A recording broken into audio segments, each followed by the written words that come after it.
मेरा नाम अर्नव है। मैं अच्छे खासे खाते पीते घर से बिलोंग करता था, क्योंकि मेरे पास अपना घर था, अपनी गाड़ी थी, ऐसी नौकरी थी कि हर महीने मेरे पास अच्छी रकम मेरे अकाउंट में आ जाया करती थी। घर में मेरे मम्मी पापा थे, मेरी बहन थी और मैं था। हमारा छोटा सा परिवार था और हमारी जिंदगी बहुत अच्छी गुजर रही थी।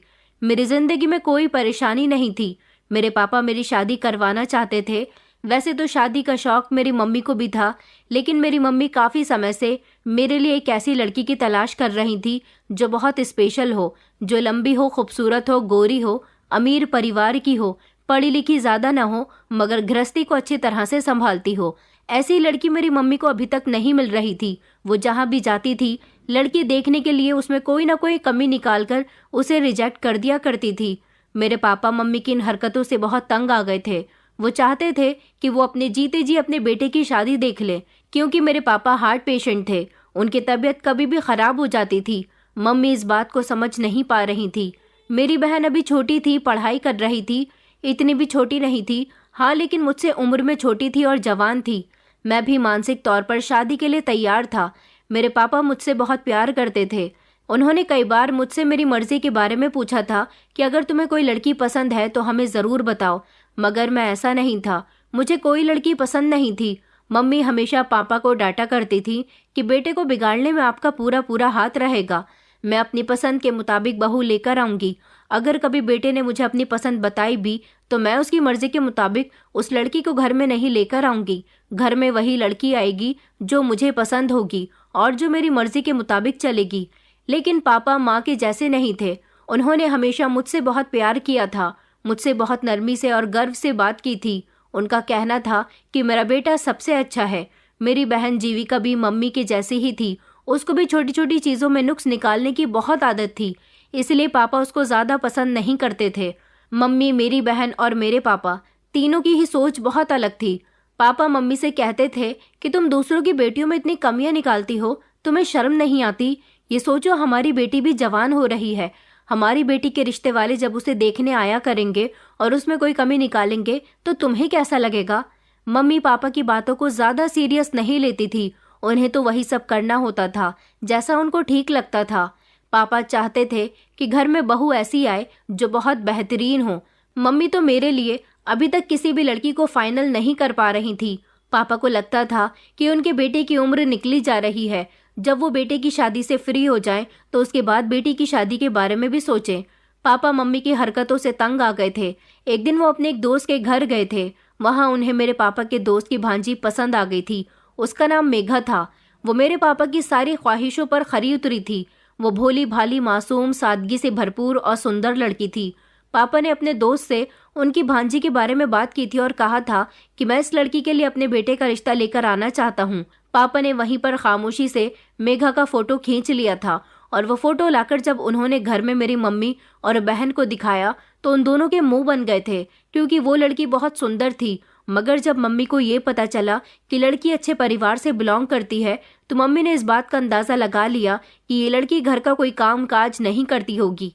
पापा कहने लगे कि तुम्हें घर में बहू लानी है या नौकरानी लानी है। पापा ने उसी समय लड़की का फोटो मुझे दिखाया। मैंने पापा से कहा था कि जैसा आप लोगों को बेहतर लगे वैसा आप लोग कर लीजिए। वैसे लड़की अच्छी है, मुझे पसंद आई है। पापा कहने लगे कि श्रीवास्तव जी तो इसकी बहुत तारीफ कर रहे थे। आखिरकार उनकी भांजी तारीफ के लायक है। तुम्हारी मम्मी तो तुम्हारी शादी नहीं करेंगी। मुझे ही अपने बेटे के लिए कुछ सोचना होगा। पापा ने मेघा के परिवार वालों को इन्फॉर्मेशन भेज दी थी कि वो अपनी पत्नी के साथ रिश्ता लेकर उनके घर आ रहे हैं। मम्मी पापा की मर्जी के खिलाफ थी और वो मेघा के लिए रिश्ता लेकर जाने के लिए भी तैयार नहीं थी। लेकिन जब पापा ने मम्मी को थोड़ा घूर कर देखा तो मम्मी नरम पड़ गई थी। मम्मी पापा से डरती तो थी, लेकिन पहले वो अपनी मर्जी चलाना चाहती थी। मैं अपने परिवार वालों की ऐसी हरकतों पर बहुत हंसता था। पापा मम्मी और जीविका को ले जाकर रिश्ता फाइनल करके आ गए थे। जीविका को लड़की पसंद आई थी, लेकिन मम्मी का मूड अभी भी ठीक नहीं था।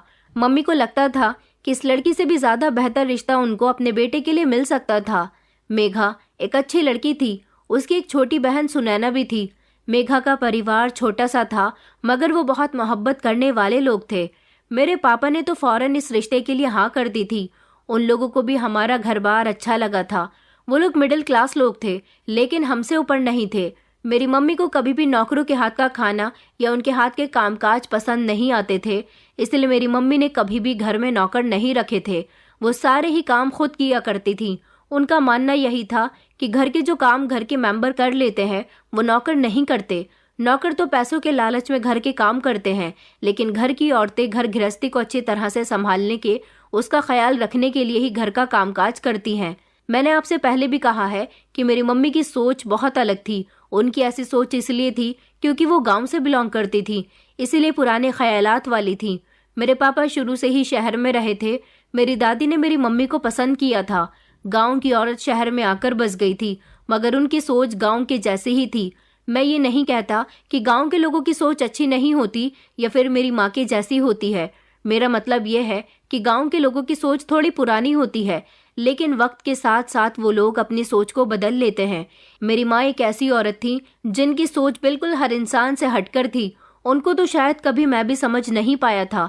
फिलहाल पापा की जिद बहस पर मेरी शादी मेघा के साथ हो गई थी। मुझे भी मेघा पहली ही नज़र में पसंद आ गई थी।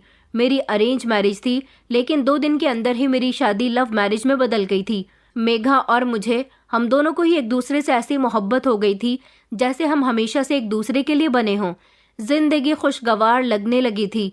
मेरे पापा तो मेघा से बहुत खुश थे, लेकिन मम्मी अभी भी मेघा से खुश नहीं थी। वो घर में आ गई थी। उसने अगले ही दिन से घर के सारे कामकाज संभाल लिए थे। जब से मेघा ने घर के कामों में हाथ बटाना शुरू किया था, तब से ही जीविका और मम्मी सारा दिन टीवी के आगे बैठी रहती थी। मैंने देखा था कि पापा ने मम्मी और जीविका को इस सब पर डांट भी लगाई थी। मेरी शादी को अभी 1 हफ्ता ही गुजरा था जब मेरी बहन जीविका के लिए एक रिश्ता आया। पापा भी जीविका की शादी तो नहीं करना चाहते थे, लेकिन लड़का बहुत अच्छा था और उसकी नौकरी अमेरिका में थी। मेरी शादी पर उन लोगों ने जीविका को देखा था और उसे पसंद कर लिया था। पापा ने यही सोचा कि रिश्ता बहुत अच्छा है, हमें अपनी बेटी की शादी यहाँ पर कर देनी चाहिए। लड़के के परिवार वालों ने भरोसा दिलाया था कि जीविका अगर आगे पढ़ना चाहती है तो पढ़ सकती है, हम उसकी पढ़ाई शादी के बाद भी कंटिन्यू करवा सकते हैं। ये रिश्ता मेरी मम्मी और पापा दोनों को ही बेहतर लगा था। जीविका को भी कोई प्रॉब्लम नहीं थी, इसलिए जल्दी ही मेरी शादी के 1 महीने बाद जीविका की शादी भी कर दी गई थी और इस तरह जीविका अपने ससुराल में चली गई थी। मेरी शादी जब से हुई थी, मैं तो जैसे किसी सपनों की दुनिया में जी रहा था। शादी के बाद एक बात जो मुझे सबसे अजीब लगी थी वो ये थी कि मेघा की बहन सुनैना कभी हमारे घर पर नहीं आती थी। मैंने शुरू से इस बात पर ज़्यादा ध्यान नहीं दिया था, लेकिन एक दिन मुझे ख्याल आया कि हम कुछ समय बाहर गुजार लेते हैं। वैसे भी हमारी शादी के फौरन बाद ही जीविका की शादी हो गई थी। इस सब के कामों में भी मेरी पत्नी घिर कर रह गई थी। पापा ने भी मुझसे यही कहा था कि बेटा, अपनी पत्नी को घर से बाहर घुमाने के लिए ले जाया करो। मैंने सोचा कि हम अपने साथ सुनैना को भी बाहर ले चलते हैं। मैंने इस बारे में मेघा से बात की। अगर जीविका घर में होती तो मैं जीविका को भी अपने साथ ले जाता, लेकिन वो तो शादी के बाद अमेरिका चली गई थी। मैंने मेघा से कहा कि हम कहीं जाने का प्रोग्राम बनाते हैं। यहाँ मुझे जीविका की कमी बहुत खल रही है। जीविका होती तो वो भी हमारे साथ चलती, लेकिन कोई बात नहीं, मेरी बहन हो या फिर तुम्हारी बहन, हम जीविका की जगह तुम्हारी बहन सुनैना को साथ ले चलते हैं। ये सुनकर मेघा के चेहरे पर एक अजीब सी घबराहट आ गई थी। उसने कहा, नहीं, मेघा को मम्मी पापा घर से निकलने की परमिशन नहीं देंगे। मैं हैरान रह गया। मैंने कहा, तुम्हारे घर वाले तो ऐसे नहीं है कि कहीं आने जाने पर रोक टोक करें, तो फिर तुम ऐसा क्यों कह रही हो? वो कहने लगी कि नहीं, हम लोग घूमने के लिए जा रहे हैं, हम नए कपल हैं, इसलिए मेरे मम्मी पापा उसे परमिशन ना दें। मैंने कहा, क्यों? वो भी तो जवान है, उसका भी तो दिल करता होगा बाहर जाने का। वो क्या सोचेगी कि उसकी एक ही जीजू है और उन्होंने उसे एक बार भी बुलाया तक नहीं। मेघा ने कुछ समय सोच कर कहा कि हाँ, दिल तो उसका भी करता है, लेकिन मम्मी पापा उसे कहीं नहीं जाने देते, क्योंकि उसकी तबीयत घर से निकलते ही बिगड़ जाती है। उसकी बातें मेरे दिल में अजीब से सवाल पैदा कर रही थी। उस दिन तो ये बात खत्म हो गई थी, लेकिन सुनैना को लेकर वो हमेशा उलझे हुए अंदाज में बात करती थी, जैसे वो कुछ छुपाना चाह रही हो। मगर मैंने अपनी सोचों को ज़्यादा गहराई में ले जाने से परहेज किया था। मेरी शादीशुदा जिंदगी बहुत अच्छी चल रही थी। मेरी पत्नी मेरी मोहब्बत और खुशियों की वजह बन गई थी। मम्मी का बिहेवियर ना जाने क्यों मेरी पत्नी के साथ सख्त रहता था, लेकिन पापा उसको हमेशा बेटी की तरह प्यार करते थे। मेरी मम्मी सख्त बिहेवियर की तो शुरू से ही थी।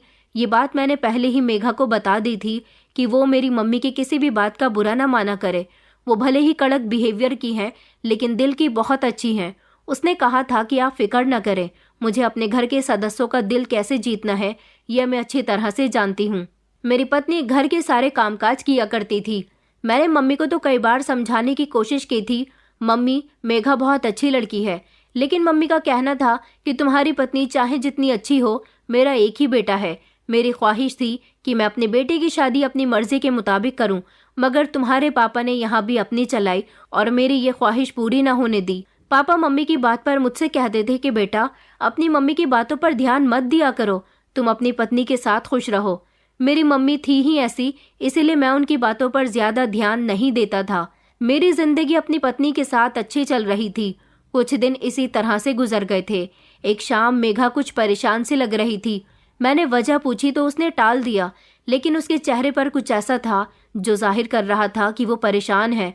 मैंने उससे आराम से कहा, मेघा, अगर कोई बात है तो मुझे बताओ, हम एक दूसरे के साथ हैं और इस तरह हर परेशानी का हल मिल सकता है। उसने थोड़ी देर खामोशी जाहिर की, फिर धीरे से बोली कि आप मुझसे वादा कीजिए कि जो मैं कहूँगी आप किसी से जाहिर नहीं करेंगे, यहाँ तक कि मम्मी पापा को भी कुछ नहीं बताएंगे। और उसके बाद उसने जो कुछ मुझे बताया, मैं हैरान रह गया था और साथ ही साथ अफसोस भी करने लगा था। मेघा ने मुझे बताया कि सुनैना के साथ कुछ ऐसा है जो मैं किसी से शेयर नहीं कर सकती। वो हमारी फैमिली का हिस्सा है, लेकिन इसके बारे में कुछ बातें ऐसी हैं जिन्हें हमने हमेशा छुपाया है। उसकी आवाज़ कांप रही थी। मैंने कहा, क्या बात है मेघा? मैंने थोड़ी फिक्रमंदी से पूछा था। उसने मुझे बताया कि मेरी बहन बचपन में एक हादसे का शिकार हो गई थी। उसके बाद से वो बाहर की दुनिया से ज़्यादा डरती है। आप मुझसे हमेशा उसे कहीं ना कहीं ले जाने की बात करते रहते हो। मैंने कहा, हाँ, तो ये तो बहुत अच्छी बात है। ऐसे मोमेंट पर हमें उसका साथ देना चाहिए, उसके दिल से डर को ख़त्म कर देना चाहिए। मैंने उसी समय गाड़ी निकाली और मेघा से कहा कि चलो हम अभी और इसी समय सुनैना के पास चलते हैं। मुझे लगा मेघा अपनी बहन के लिए परेशान हो रही है। मैं जैसे ही अपनी ससुराल पहुंचा तो वहां देखा कि सुनैना सोफे पर बैठी टीवी देख रही थी। मैंने धीरे धीरे सुनैना से बातचीत बढ़ानी शुरू कर दी थी। मैं जब भी अपनी ससुराल जाया करता था तो बार बार सुनैना के बारे में पूछता रहता था। मैंने ये बात नोटिस की थी कि मैं जब भी अपने ससुराल जाता था तो मेरे सास ससुर अपनी छोटी बेटी के बारे में यही बताते थे कि वो कमरे में बंद है। ज़्यादातर वो खुद को कमरे में ही बंद रखती है। उसकी सोच आपकी सोच से बहुत अलग है। वो हमेशा डरी सहमी रहती है। लगता था कि मेघा और उसके मम्मी पापा मुझसे कुछ छुपाने की कोशिश कर रहे हैं या फिर झूठ बोल रहे हैं, क्योंकि मैंने जितनी बार भी सुनैना से बातचीत की थी उसकी बातचीत से मुझे ऐसा लगता ही नहीं था कि वो मेंटली डिस्टर्ब है। मैंने देखा था कि अक्सर बहनें फ़ोन पर एक दूसरे से ढेर सारी बातें करती हैं। मेरी पत्नी अपनी बहन से कोई बात नहीं करती थी, जबकि सुनैना के कमरे में मैं खुद ही चला जाता था और जब भी मैं उससे बात करने की कोशिश करता तो वो मेघा के गले लगकर उससे मिलती थी और उससे बड़ी खुशी खुशी बात करती थी। घर के अंदर का माहौल तो धीरे धीरे ठीक होता जा रहा था, लेकिन अभी भी जब मैं सुनैना को अपने घर बुलाने की बात करता या कहीं बाहर ले जाने की बात करता तो मेघा भी मना कर दिया करती थी और उसके मम्मी पापा भी। ये बात मेरी समझ नहीं आई थी कि ऐसा क्यों था। कुछ समय बाद मुझे लगा कि मेरी पत्नी भी अब अपनी बहन के साथ बातें करने लगी है। अब मेरी पत्नी बहाने बहाने से अपने मायके जाने की बात करती थी और कहती थी कि मुझे सुनैना की याद आ रही है। हालांकि शुरू के दिनों में मैंने अपनी पत्नी के मुंह से सुनैना का ज़्यादा नाम भी नहीं सुना था। मुझे खुशी हुई थी और ये सब देखकर अच्छा भी लगता था। अब सबसे बड़ी खुशी मुझे ये मिली थी कि मेरी पत्नी माँ बनने वाली थी। जब ये खबर मुझे मिली तो मैं खुशी से झूम उठा था। मेरे पापा ने घर में एक प्रोग्राम रखा था जिसमें मेरे ससुराल वालों को भी इनवाइट किया गया था और हमारे कुछ रिश्तेदार भी थे। मेरी बहन भी अमेरिका से अपने पति के साथ फंक्शन अटेंड करने के लिए आ गई थी और कुछ दिन घर पर रहने के बाद वो चली गई थी। एक अजीब बात ये थी कि उस फंक्शन में मेरी साली सुनैना नहीं आई थी। मैंने देखा था कि मेघा के मम्मी पापा मेघा से तो बहुत प्यार करते थे, लेकिन सुनैना के साथ उनका बर्ताव कुछ अलग सा रहता था। मैंने अपने सास ससुर से इस बात पर शिकायत की थी कि आपको सुनैना को भी साथ लाना चाहिए था। उन्होंने कहा कि बेटा, सुनैना की तबीयत ठीक नहीं थी, इसीलिए वो नहीं आ सकी। लेकिन मेघा ने अपनी मम्मी पापा से इस बात का शिकवा किया था। फिलहाल वक्त इसी तरह से गुजरता जा रहा था। प्रेगनेंसी के दौरान मेरी पत्नी की तबीयत ठीक नहीं चल रही थी। मम्मी, जो कि मेरी पत्नी के आने के बाद बिल्कुल भी किसी काम को हाथ तक नहीं लगाती थी, और अब मैं भी नहीं चाहता था कि मेरी मम्मी घर के काम किया करे। नौकरों को रखने के लिए तो वो अभी भी राजी नहीं थी। प्रेगनेंसी की हालत में जब मेरी पत्नी की तबीयत ठीक नहीं थी तो वो भी घर का काम ज्यादा नहीं कर पा रही थी। मैंने देखा था कि मेरी पत्नी मायके जाने की जिद करती थी और कहती थी कि जब मैं घर जाती हूँ तो अपनी बहन के साथ थोड़ी बहुत देर बातचीत कर लेती हूँ। लेकिन अब उसकी तबीयत ठीक नहीं चल रही थी, इसलिए डॉक्टर ने उसे प्रॉपर बेड रेस्ट बताया था। मैंने सोचा कि एक बहन ही बहन की तकलीफ को समझ सकती है, इसलिए मैं अपनी ससुराल चला गया और वहां जाकर मैंने मेघा के मम्मी पापा से कहा कि मेघा की प्रेगनेंसी में उसकी तबीयत ठीक नहीं चल रही। मैं चाहता हूँ कि आप लोग कुछ दिनों के लिए सुनैना को मेरे साथ मेरे घर भेज दें ताकि मेरी पत्नी सुनैना के आ जाने से ठीक हो जाए। मेरी बात सुनकर ना जाने क्यों मेघा के मम्मी पापा के चेहरे के रंग उड़ गए थे। सुनैना उस समय अपने कमरे में मौजूद थी। मैंने जब सुनैना को आवाज लगाई तो वो बाहर निकल कर आई थी। मैंने उससे कहा था कि तुम्हें कोई परेशानी ना हो तो तुम कुछ दिनों के लिए हमारे घर चलो, घर के काम में भी दिक्कत हो रही है और तुम्हारे घर चलने से मेघा भी ठीक हो जाएगी। सुनैना तो फौरन ही हमारे घर चलने के लिए तैयार हो गई थी। सुनैना की मम्मी ने कहा कि अच्छा बेटा ठीक है, तुम सुनैना को ले जा सकते हो, मगर उसके पापा कुछ नहीं बोले थे। इस तरह सुनैना हमारे घर आ गई थी। मेघा ने जब घर में सुनैना को अचानक देखा तो वो सरप्राइज हो गई थी। सुनैना ने मेघा से वादा किया था कि वो घर के सारे कामकाज अच्छे से देख लेगी। मम्मी भी सुनैना को देखकर खुश हुई थी क्योंकि उन्हें ये बात अच्छी लगी थी कि मैं कोई नौकरानी ना लाकर अपनी ही साली को घर में ले आया था। लेकिन पापा को इस बात से शिकायत थी। उन्होंने कहा बेटा, घर आए मेहमान से हम काम करवाएंगे, ऐसा अच्छा नहीं लगता। मम्मी कहने लगी कि क्यों अच्छा नहीं लगता, नौकर पर भरोसा नहीं होता लेकिन घर के लोगों पर तो बहुत भरोसा होता है ना। बेटा तुमने बिल्कुल ठीक किया। मैंने गहरी सांस ली और सोचा कि चलो किसी बात पर तो मम्मी का मूड ठीक हुआ। मेरी पत्नी सारा दिन बेफिक्री से अपने कमरे में आराम करती थी और सुनैना सारे काम अच्छे से संभाल लिया करती थी। मैं अपनी पत्नी के साथ आने वाले बच्चे के बारे में सोचता रहता था। जैसे जैसे मेरी पत्नी की प्रेगनेंसी का टाइम बढ़ रहा था वैसे वैसे ही मेरी मम्मी का मूड भी उसकी तरफ से बेहतर होने लगा था। पापा और मैं सारा दिन ऑफिस में होते थे। शाम को जब घर आते तो घर में एक अजीब से खुशहाली छाई होती थी। ये सब देखकर मुझे बहुत अच्छा लगता था। एक दिन मैं ऑफिस में मौजूद था जब मम्मी ने मुझे फ़ोन करके एक भयानक खबर सुनाई। मैं उसी समय अस्पताल के लिए निकल गया था। जैसे ही मैं अस्पताल पहुंचा तो मेघा अस्पताल के बिस्तर पर मौजूद थी। मम्मी और सुनैना अस्पताल में मौजूद थी। मैंने कहा ये सब कैसे हुआ? मम्मी ने बताया कि पता नहीं बेटा, मेघा बाथरूम में नहाने के लिए गई थी। अचानक उसके चिल्लाने की आवाज़ आने लगी। मैंने और सुनैना ने भागकर देखा तो वो बेहोश पड़ी हुई थी। लेकिन जैसे ही हमारी नज़र फर्श पर गई तो देखा कि बाथरूम के फर्श पर पानी था और एक वायर लटक रहा था। उसका करंट पूरे बाथरूम में फैला हुआ था और हम दोनों फौरन ही मेघा को अस्पताल लेकर आए। डॉक्टर ने बताया कि मेघा अब ठीक है और उसका बच्चा भी ठीक है। मैंने शुक्र किया कि सब कुछ ठीक है, लेकिन ये हादसा कैसे हुआ? अजीब बात थी कि बाथरूम में वायर कैसे आई। सुनैना मेघा का बहुत ख्याल रख रही थी। 2 दिन के बाद ही उसे डिस्चार्ज कर दिया गया था। पापा ने कहा था कि मेघा का बहुत बहुत ख्याल रखना, वो मरते मरते बची है। मेघा ने कहा कि लेकिन ये एक्सीडेंट तो किसी के भी साथ हो सकता था। कोई बात नहीं, मैं ठीक हूँ। डॉक्टर ने अभी भी मेघा को आराम करने के लिए बताया था। अभी मेघा का दूसरा महीना चल रहा था। ऊपर वाले की कृपा से मेघा को कोई बड़ी परेशानी नहीं हुई थी। कुछ दिन गुजरे तो मेघा ठीक हो गई थी। अभी भी सब कुछ ठीक चल रहा था। सुनैना बहुत अच्छा खाना बनाती थी। वो तो अपनी बातों से मेरी मम्मी को भी इम्प्रेस कर दिया करती थी। सुनैना को देखकर मुझे ऐसा लगता ही नहीं था कि कभी वो मेंटली डिस्टर्ब रही है। मुझे लगता था कि शायद कोई और बात होगी, लेकिन मैंने ये बात अपने दिमाग से निकालने की कोशिश की। सुनैना को हमारे घर पर आए हुए काफ़ी समय हो गया था। इस बीच मेघा के मम्मी पापा ने अपनी छोटी बेटी से बात करने की कोशिश नहीं की थी और ना ही उसे अपने घर बुलाया था। मेघा भी नहीं चाहती थी कि उसकी बहन अभी घर वापस जाए। सुनैना का कहना था कि जब तक मेरी दीदी की डिलीवरी नहीं हो जाती तब तक मैं यहाँ से नहीं जाऊँगी।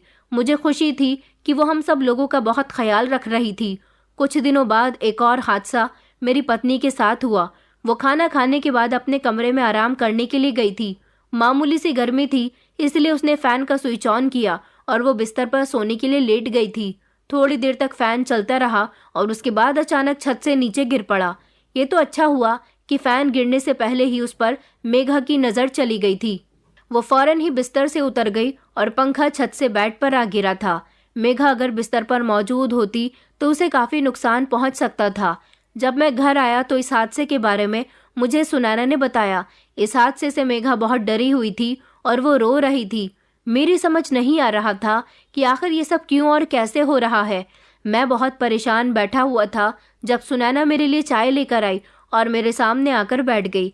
वो कहने लगी कि जीजू क्या हुआ है, आप कुछ परेशान नजर आ रहे हैं। मैंने कहा हाँ, मैं परेशान हूँ और यही सोच रहा हूँ कि एक के बाद एक हादसा मेरी पत्नी के साथ क्यों हो रहा है।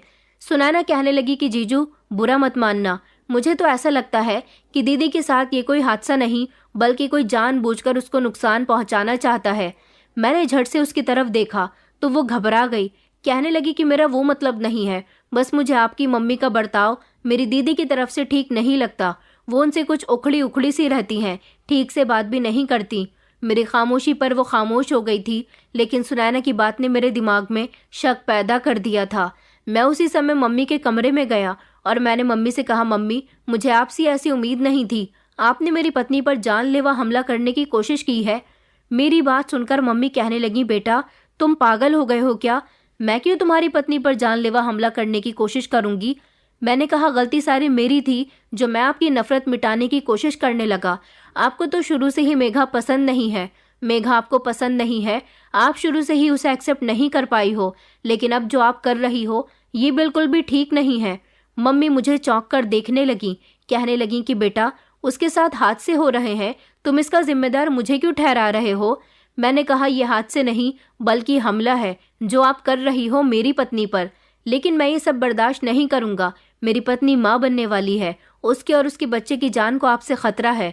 मेरी मम्मी ने तो जैसे अपने कानों को हाथ लगा लिया था और कहने लगी कि बेटा मैं सख्त जरूर हूँ, मगर मैं तुम्हारी पत्नी को मारने के बारे में कभी सोच भी नहीं सकती। मैंने कहा मुझे कुछ करना ही होगा, पापा घर आएंगे तो मैं उनसे इस बारे में बात करूंगा। मम्मी मेरी इस बात पर बहुत डर गई थी। उन्होंने कहा बेटा तुम मुझे गलत समझ रहे हो, अब तो मैं मेघा से कुछ भी नहीं कहती। मैंने मम्मी की एक न सुनी और मैं कमरे से निकल आया था। मैंने सोच लिया था कि मैं पापा से बात करूंगा कि जब तक मेघा की डिलीवरी नहीं हो जाती तब तक हम कहीं और रह लेंगे, क्योंकि मैं अपनी पत्नी की जान को और खतरे में नहीं डाल सकता था। सुनैना ठीक कह रही थी, ये सब जरूर मेरी मम्मी कर सकती हैं, क्योंकि मेरी मम्मी मेघा को पसंद नहीं करती थी। मेघा को तो मैंने समझा बुझाकर सुला दिया था, लेकिन मुझे भूख लग रही थी। मैंने सोचा कि मैं सुनैना के कमरे में जाकर उससे बोल देता हूँ। जैसे ही मैं सुनैना के कमरे में गया मैंने देखा कि जमीन पर एक साइड में उसके गले की चेन पड़ी हुई है और सुनैना बाथरूम में है, क्योंकि बाथरूम से पानी की आवाज आ रही थी। मैं चेन उठाकर ड्रेसिंग की तरफ बढ़ा। मैंने सोचा कि मैं ड्रेसिंग की ड्रॉ में से रख देता हूँ। मैंने ड्रॉ खोली और चेन को उसमें डाल दिया। ड्रॉ बंद करके जैसे ही मैं पीछे पलटा मुझे अचानक दोबारा से ड्रॉ खोलनी पड़ गई, क्योंकि मेरी नज़र ड्रॉ में पड़े स्क्रू पर गई थी। इस ड्रेसिंग की ड्रॉ में सुनैना के मेकअप का सामान और ज़रूरी सामान रखा हुआ था। मैंने वो स्क्रू अपने हाथ में लिया, फिर मैं सारी कड़ियाँ आपस में जोड़ने बैठ गया। मैं सुनैना के कमरे से बाहर निकल आया था। क्या मेरी पत्नी को मारने की कोशिश सुनैना कर रही थी? अगर नहीं तो फिर हमारे कमरे के फैन के स्क्रू सुनैना की ड्रेसिंग की ड्रॉ में क्या कर रहे थे? और मैं सोच रहा था कि ये सब मेरी मम्मी कर रही हैं, और ये बात भी तो मेरे दिमाग में सुनैना ने ही डाली थी। शुरू से ही सुनैना के बारे में मैंने कुछ अजीब अजीब सी बातें सुनी हैं, लेकिन अब मुझे कुछ ना कुछ करना था। ये जानना था कि आखिर हमारे घर में हो क्या रहा है। मैं सुनैना के कमरे से निकल ही रहा था जब अचानक पापा ने मुझे रोक लिया और मैंने अपनी परेशानी के बारे में सब कुछ पापा को बता दिया। अगले दिन मैं अपनी मम्मी से बहुत नाराज था और मैं सारी नाराजगी सबके सामने जाहिर कर रहा था। मेघा मुझे बार बार समझा रही थी, ये बात ठीक है कि मेरे साथ 2 बार ये सब कुछ हो चुका है, लेकिन आपको मम्मी पर शक नहीं करना चाहिए। मैंने कहा अच्छा ठीक है मेघा, मैं किसी पर कोई शक नहीं कर रहा, तुम बस अपना ख्याल रखो। मैं उन दिनों ऑफिस भी नहीं जा रहा था। मैंने सुनैना की तरफ से भी अपना मूड ठीक रखा था। आज मुझे मेघा को चेकअप के लिए लेकर जाना था। सुनैना ने कहा कि मैं आप सब लोगों के लिए मूंग की दाल का हलवा बना रही हूँ, उसको खाने के बाद ही आप में से कोई भी कहीं जाएगा। मैंने खुशी खुशी कहा कि मूंग की दाल का हलवा तो मुझे बहुत पसंद है, चलो हम तभी जाएंगे जब तुम हलवा बनाकर तैयार कर लोगी और हमें खिला दोगी। और दोपहर के खाने का समय भी हो रहा था। जिस दिन से सुनैना हमारे घर में आई थी उस दिन से वही हम सब के लिए खाना बना रही थी, लेकिन जब से मुझे उस पर शक हुआ था तब से मैंने उस पर अपनी नज़र रखनी शुरू कर दी थी। उस दिन भी जब वो किचन में खड़ी मूंग की दाल का हलवा बना रही थी तब मैंने उसे उसके कमरे से एक छोटी सी शीशी ले जाते हुए देखा था। मुझे लगा कि शायद इस शीशी में कुछ ना कुछ गड़बड़ है, इसलिए मैंने उसी के जैसी एक और शीशी का बंदोबस्त किया और उसे बातों में लगाया था कि उसका ध्यान भटक जाए। उस शीशी को उसने डर की वजह से बर्तनों के पीछे छुपा दिया था। मैंने बहाने से उसे किचन से बाहर बुलाया। उसका ध्यान जैसे ही काम में लगा, मैं किचन में गया और मैंने उस शीशी को बदल दिया। अब मेरा शक यकीन में बदल चुका था, क्योंकि ये छोटी सी शीशी कोई मामूली शीशी नहीं थी, बल्कि ये नींद की दवाई थी। मैं समझ गया था कि सुनैना ज़रूर इस दवाई का इस्तेमाल हलवा बनाने में करेगी। क्या वो हम सबको बेहोश करना चाहती थी? मैंने जिस तरह उस पर अपनी कड़ी नज़र रखी हुई थी, उस हिसाब से मुझे उसके बारे में धीरे धीरे सच पता चलने लगा था। लेकिन वो ऐसा क्यों कर रही थी, ये अभी तक मुझे नहीं पता चला था। इसलिए जैसा वो करना चाह रही थी, मैंने उसको वैसा ही करने दिया। साथ ही मम्मी पापा को और मेघा को भी बता दिया कि जैसा मैं कहता हूँ ठीक वैसा ही करना। मेघा को मेरी बात समझ नहीं आई थी, लेकिन मैंने उससे कहा था कि इंतज़ार करो, सारी सच्चाई खुद तुम्हारे सामने आ जाएगी। जब हम लोग दोपहर का खाना खाने बैठे तो उसके बाद सुनैना हम सब के लिए मूंग दाल का हलवा लेकर आई थी। हमने उसके हाथ का बना हुआ मूंग दाल का हलवा जैसे ही टेस्ट किया तो तारीफ करनी शुरू कर दी कि हाँ, हलवा सच में बहुत टेस्टी है। ये बात सुनकर सुनैना खूब खुश हो रही थी। लेकिन हलवा खाने के थोड़ी ही देर के बाद एक एक करके हम चारों बेहोश होने लगे। हमारे साथ बैठकर सुनैना ने ना तो खाना खाया था और ना ही हलवा टेस्ट किया था। उसने कहा था कि मैं बाद में खा लूंगी।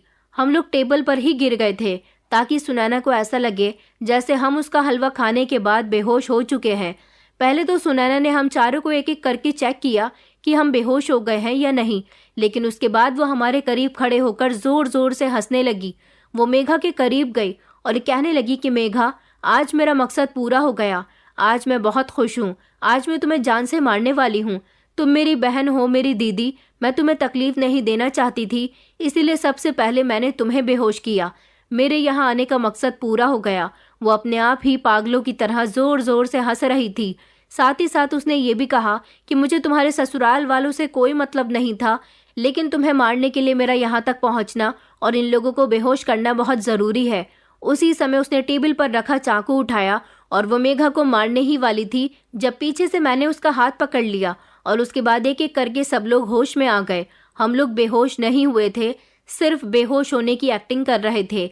मेघा ने जब अपनी बहन का ये रूप देखा तो वो हैरान रह गई थी। मम्मी पापा भी शॉक्ड रह गए थे कि सुनैना ये क्या कर रही थी।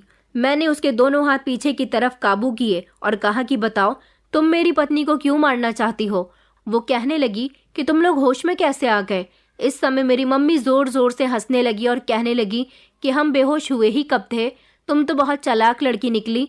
मेरे बेटे के दिमाग में ये बात फिट कर दी कि उस पर जानलेवा हमला मैं करती हूँ। पापा ने कहा कि हमारे बेटे ने ही हमें बेहोश होने की एक्टिंग करने के लिए कहा था ताकि हम तुम्हारी सच्चाई जान सकें। मेघा ने अपनी बहन की तरफ देखा और उसके मुंह पर एक जोरदार थप्पड़ मार दिया।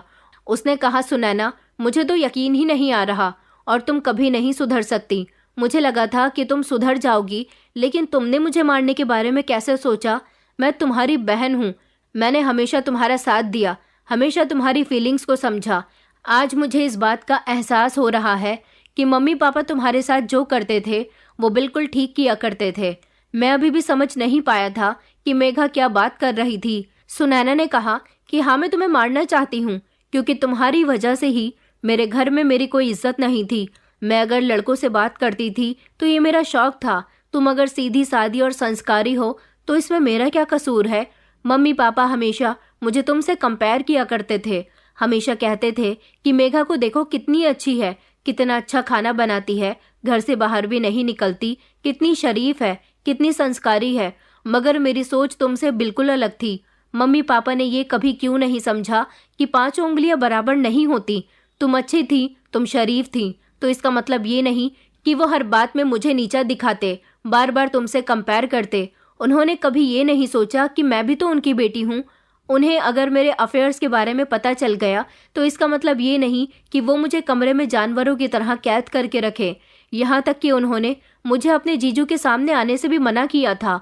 वो तो मैं अपनी मर्जी से जीजू के सामने आ जाया करती थी। मम्मी पापा को लगता था कि मेरे जीजू के सामने मेरी हकीकत ना आ जाए और तुम भी मम्मी पापा का साथ दिया करती थी। ये तो मेरी अपनी मर्जी थी कि मैं जानबूझकर जीजू के सामने आती रही और मम्मी पापा के सामने तुम्हारी शादी के बाद मैंने अच्छे बनने की एक्टिंग शुरू कर दी ताकि उनको लगे कि उनकी बेटी अब सुधर चुकी है। मैंने मोबाइल का इस्तेमाल करना भी बंद कर दिया, लेकिन मुझे तुमसे हमेशा गुस्सा रहा, क्योंकि तुम्हारी ही वजह से मम्मी पापा मुझे तुमसे कंपेयर किया करते थे। तुम्हारी वजह से मुझे बहुत शर्मिंदगी उठानी पड़ती थी। मैंने सोचा कि क्यों ना मैं तुम्हें ही इस दुनिया से भेज दूं, सबकी नज़रों में अच्छी बन जाऊं और एक वक्त ऐसा आए कि मैं तुम्हारे पति के साथ तुम्हारी जगह आ जाऊं। ये आइडिया मेरा बुरा नहीं था, लेकिन ना जाने कैसे तुम्हें मेरे बारे में पता चल गया। मैंने कहा, मेघा को इस बारे में कुछ पता नहीं चला, बल्कि मेघा तो तुम्हें आज भी बहुत अच्छा समझती है। इस बारे में मुझे ही शक हुआ था, क्योंकि जब से तुम हमारे घर में आई हो मेघा पर जानलेवा हमले होने लगे थे। ये बात तो मैं कई दिनों से नोटिस कर रहा था, लेकिन एक दिन जब मैं तुम्हें बुलाने के लिए तुम्हारे कमरे में गया तो मैंने तुम्हारी चेन जमीन पर पड़ी हुई देखी थी। सोचा कि मैं इसे ड्रॉ में रख देता हूँ, लेकिन जैसे ही मैंने तुम्हारी चेन ड्रॉ में रखी तो मुझे अपने ही कमरे के फैन के वो स्क्रू दिखाई दिए जो स्क्रू न होने की वजह से चलते रहने पर छत से नीचे गिर गया था, और जिससे मेरी पत्नी की जान को खतरा भी हो सकता था। मुझे शक हुआ कि ये स्क्रू तुम्हारे पास क्या कर रहे हैं। बस तभी से मैंने तुम पर नज़र रखनी शुरू कर दी, और आज भी जब मैंने देखा कि तुम कोई छोटी सी शीशी किचन में लेकर जा रही हो तो मैंने उसको बदल दिया और अपने प्लान में मम्मी पापा और मेघा को भी शामिल कर लिया। मैं देखना चाहता था कि आखिर तुम क्या करना चाहती हो, इसलिए जैसा तुम चाहती थी हम वैसा ही करते रहे, और अब तुम्हारी हकीकत हम सबके सामने आ गई। मेघा तो अपनी बहन की इस बदतमीजी पर बहुत रो रही थी। उसने मम्मी पापा को भी फ़ोन करके सब बता दिया था और कहा था कि इसे अभी और इसी समय यहाँ से ले जाइए। उसके मम्मी पापा मौके पर ही हमारे घर आ गए थे। उन्होंने कहा था कि हम भी इसकी हरकतों से बहुत तंग आ गए थे। हम शरीफ लोग हैं, मगर हमारी बेटी लड़कों से फ़ोन पर बातें करती थी, लड़कों से गिफ्ट लिया करती थी, उनसे चोरी चुपके खाने पीने का सामान मंगाया करती थी। ये बात जब हमें पता चली तो हमें बड़ी ही बेइज्जती महसूस हुई थी। इसलिए हमने इसे समझाया कि ये ऐसी हरकतें ना करे, लेकिन ये फिर भी नहीं मानी, तो फिर हमें मजबूरन इसे घर में कैद करके रखना पड़ा। हम इसे कहीं नहीं जाने देते थे, लेकिन इसने मेघा पर अपना जादू चलाना शुरू कर दिया। मेघा के और तुम्हारे कहने पर ही इसे हमने तुम्हारे घर जाने की परमिशन दे दी, लेकिन हमें ये नहीं पता था कि हमारी बेटी अपनी बहन की जान लेने पर उतर आएगी। वो लोग सुनैना की तरफ से हमसे माफ़ी मांग रहे थे। मेघा बहुत गुस्से में थी। उसके मम्मी पापा ने उसे पुलिस के हवाले करने का फैसला किया, लेकिन पुलिस का नाम सुनकर सुनैना बहुत डर गई थी। वो बार बार अपने माता पिता से माफ़ी मांग रही थी कि वो उसे पुलिस के हवाले ना करे, लेकिन उसकी मम्मी पापा ने अपने किसी जानने वाले पुलिस इंस्पेक्टर को उसके बारे में सब कुछ बता दिया। पुलिस इंस्पेक्टर ने यही एडवाइस दी कि कुछ दिनों तक सुनैना हवालात में बंद रहेगी तो इसकी अकल ठिकाने आ जाएगी। पुलिस उसे अरेस्ट करके ले गई थी, क्योंकि उसने अपनी ही बहन को मारने की प्लानिंग की थी। अगर मैं उसकी प्लानिंग ना समझता और उसे मौके पर ना रोकता तो शायद वो अपनी बहन की जान ले सकती थी। मैं आप लोगों से अपनी कहानी के जरिए सिर्फ यही कहना चाहूँगा कि जब हम रिश्तों को एक दूसरे से कंपेयर करना शुरू कर देते हैं तो दरअसल हम उन रिश्तों की बुनियादें ख़राब कर देते हैं। एक बेटे को दूसरे बेटे से और एक बेटी को दूसरी बेटी से मिलाना, ये सिर्फ दिल में नफरत और दूरियां पैदा करता है।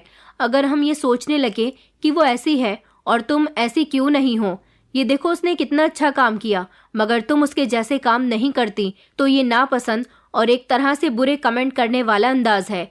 यही सब दिलों में दरार पैदा कर देती हैं। जब रिश्तों को एक दूसरे से कंपेयर किया जाता है तो वो एक दूसरे के दुश्मन बन जाते हैं, और ये सब रिश्तों की खूबसूरती को ख़त्म कर देता है।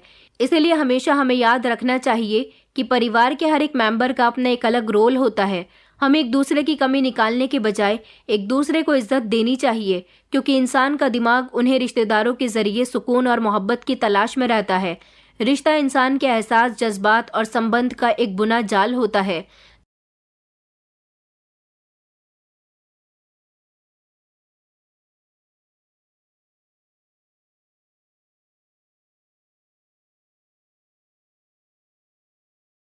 जब इंसान किसी से जुड़ता है, चाहे वो माता पिता का साथ हो, दोस्तों का साथ हो या जिंदगी के किसी और हिस्से में, वो चाहता है कि वो रिश्ता सच्चाई, वफादारी और मोहब्बत पर बना रहे। लेकिन हकीकत ये है कि रिश्ते कभी भी मजबूत नहीं होते। एक समय आता है जब हमें अपने रिश्तेदारों को आजमाइशों में डालना पड़ता है, और इसमें हमारी समझदारी आजमाई जाती है। अगर हम किसी को अपने दिल से मोहब्बत करते हैं तो वो रिश्ता कभी ख़त्म नहीं होना चाहिए। वक्त के साथ उस रिश्ते में दूरियां आ जाएं, मोहब्बत हमेशा एक नया रिश्ता बनाती है। किसी भी रिश्ते को कायम रखने के लिए एक दूसरे की कदर की ज़रूरत होती है। अगर हम किसी के साथ जिंदगी गुजारने की कोशिश करते हैं तो हमें उसकी कमजोरियां, उसकी कमियां और ताकतों को समझने की जरूरत होती है। सुनैना खुद एक गलत लड़की थी जो अपने माता पिता की इज्जत का गलत फायदा उठा रही थी। उसने कभी इस बात को नहीं समझा, लेकिन अपने माता पिता से वो नफरत करने लगी क्योंकि वो अपनी बड़ी बेटी को ज्यादा अच्छा समझते थे। उसके सामने उसकी तारीफ किया करते थे। उन्होंने अपनी दोनों ही बेटियों की परवरिश बराबरी से की थी। मेघा के शौक अलग थे, उसे घर में रहना ज्यादा पसंद था, जबकि सुनैना के शौक अलग थे। सुनैना गलत दिशा में जा रही थी। उस दिशा में जाने से उसके माता पिता उसे रोकना चाहते थे। वो नहीं चाहते थे कि उनकी बेटी बिगड़ जाए। फिर भी सुनैना काफी हद तक बिगड़ चुकी थी और अब वो इतनी ज्यादा बिगड़ चुकी थी, उसको लगा कि उसके माता पिता उसकी बड़ी बहन से ही ज्यादा प्यार करते हैं, उससे प्यार नहीं करते और उस पर रोक टोक करते हैं। इसलिए उसने रास्ते से अपनी बहन को हटाना ज्यादा बेहतर समझा। उसका प्लान ये था कि वो मेरी पत्नी को मारने के बाद कोई झूठ बोल देती, खुद भी बेहोश हो जाती और कहती कि पता नहीं कौन घर में घुस आया और किसी ने मेघा को मार दिया। लेकिन हकीकत ये थी कि मेघा के मर जाने के बाद वो मेरी जिंदगी में शामिल हो जाना चाहती थी। ऐसी सोच रखने वाली लड़कियां ये नहीं सोचती कि बुरे का अंजाम बुरा ही होता है। सुनैना अपने असली अंजाम तक पहुंच चुकी है। उसके माता पिता ने उसे सुधरने का मौका दिया था। उसकी बहन उस पर बहुत विश्वास करती थी, लेकिन उसने हर किसी के विश्वास का कत्ल कर दिया और आज वो अपनी सजा भुगत रही है। मैं अपनी पत्नी से आज भी बहुत प्यार करता हूँ। मेरी पत्नी बिल्कुल भी अपनी बहन की जैसी नहीं है। मेरी मम्मी के दिल से भी मेघा के लिए नफरत निकल गई। कुछ समय के बाद मेरी पत्नी ने बेटे को जन्म दिया और अब हमारा परिवार खुशी खुशी एक दूसरे के साथ है। दोस्तों, क्या आपने अपनी जिंदगी में कभी ऐसी कोई सिचुएशन फेस की है कि आपके किसी अपने ने आपको तकलीफ पहुंचाई है? तो आप अपना एक्सपीरियंस कमेंट्स में ज़रूर शेयर करें। दोस्तों, उम्मीद करती हूँ आपको हमारी कहानी पसंद आई होगी। कहानी पसंद आई है तो वीडियो को लाइक करें, चैनल पर नए हैं तो चैनल को सब्सक्राइब करें और हाँ, नोटिफिकेशन बेल को ज़रूर दबाएं ताकि अगली अपडेट सबसे पहले आपको मिले।